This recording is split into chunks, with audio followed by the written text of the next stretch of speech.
ఓం నమః శివాయ. ఓం నమో నారాయణాయ. నరదృష్టి నివారణ, కర్మ నివారణ, సంచిత కర్మ, ప్రారబ్ధ కర్మ, ఆగమిక కర్మ నివారణ, సంపూర్ణ సకల ఐశ్వర్య తులాభార కాళభైరవాయ నమో నమః. ఓం అతిక్రూర మహాకాయ కల్పాంతర దహనోపమ శ్రీ కాళభైరవ దేవత అనుగ్రహ ఫలప్రసాద సిద్ధిరస్తు తదాస్తు. మా ఛానల్కి స్వాగతం. చూస్తున్న వీక్షకులకు, ప్రేక్షకులకు, కాళభైరవ భగవద్బంధులకి స్వాగతం పలుకుతూ మమ్మల్ని ఎంతగానో ఆదరిస్తూ ఉండబడినటువంటి ప్రియ సోదర సోదరీమణులకు అందరికీ కూడా ఆదివారం అమావాస్య రోజు పుష్యమీ నక్షత్ర సందర్భంగా యంత్ర సాధన, మంత్ర సాధన ఎలా చేయాలి, అద్భుతమైనటువంటి రాబోయే 7 తరాల వారికి ఐశ్వర్యాన్ని, ఆనందాన్ని ఎలా అందజేయాలో మనకు అందరికీ ప్రసాదించాలని ఆ కాళీ సమేత కాళభైరవ స్వామిని కోరుకుందాం. 1/8/2024 నుండి 31/8/2024 వరకు పుట్టినటువంటి వారందరికీ కూడా ముందస్తుగా జన్మదిన శుభాకాంక్షలు. గతంలో వివాహం చేసుకున్న వారికి వివాహ వార్షికోత్సవ శుభాకాంక్షలు. ద్వాదశ రాశుల్లో గ్రహ గమనాన్ని ఒకసారి వీక్షింపచేద్దాం.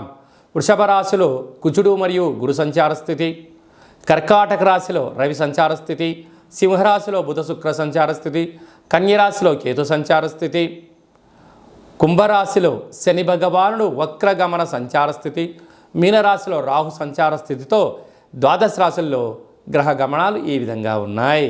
వృశ్చిక రాశి వారికి ఆదివారం అమావాస్య అనురాధ నక్షత్ర సందర్భంగా విశేషమైన రవి పుష్యార్క యోగము, కాళామావాస్య, అమావాస్య, కాళాష్టమి ఆశీస్సులు ఎలా పొందాలో, ఒకవైపు అర్ధాష్టమ శని, శని భగవానుడు కుంభరాశిలో వక్రగమన సంచార స్థితి, సప్తమంలో కుజుడు సంచారం చేయనప్పుడు కుజదోష ప్రభావ సంచార స్థితిని ఎలా తొలగించుకోవాలి, ఎలా ఆనంద సిద్ధిని పొందాలో ఈ వీడియోలో సవివరంగా సంపూర్ణంగా తెలుసుకుందాం. వృశ్చిక రాశిలో ఏ నక్షత్రాలు వస్తాయనగా విశాఖ నక్షత్రంలోని చివరి పదం 4వ పాదము, అనురాధ నక్షత్రంలో 4 పాదాలు, జ్యేష్ఠ నక్షత్రంలో 4 పాదాలు కలిపితే వృశ్చిక రాశి. చాలామందికి పుట్టినటువంటి కాల సమయంలో డేటా బర్త్లు లేనటువంటి కారణం వలన పేరు యొక్క మొదటి అక్షరాన్ని అనుసరిస్తూ రాశిని తెలుసుకునే ప్రయత్నం చేద్దాం.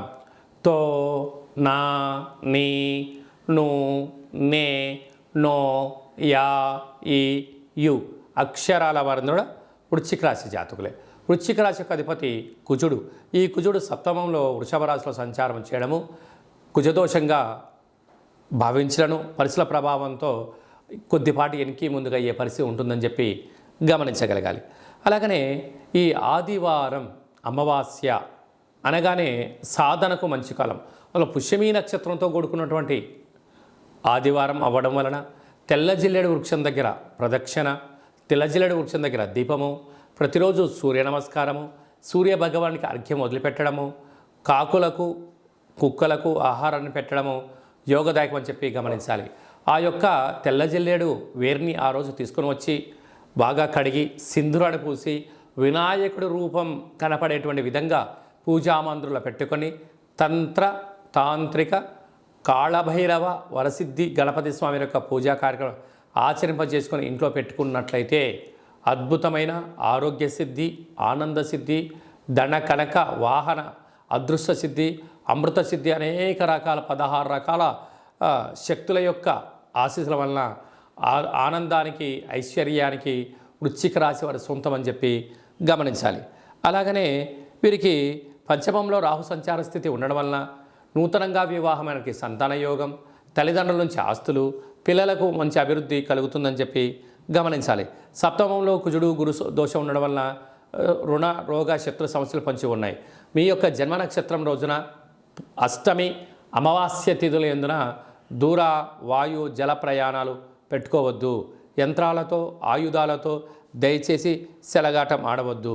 కనుక మీ జన్మ నక్షత్రానికితో కూడుకున్నటువంటి రోజైనటువంటి రోజున కానీ వీలైనంత వరకు బంధువులతో కానీ, మిత్రులతో కానీ, సన్నిహితులతో కానీ అపహాస్యము పనికిరాదు అని చెప్పి గమనించాలి. స్వయం వృత్తులు, సాఫ్ట్వేర్లు, హార్డ్వేర్లు, వ్యాపారవేత్తలు, భూములు, క్రయ విక్రయాలు చేసేటువంటి ఓపిక పట్టుదల ఉంటే అద్భుతమైన విజయం మీ సొంతం అవుతుందని చెప్పి గమనించాలి.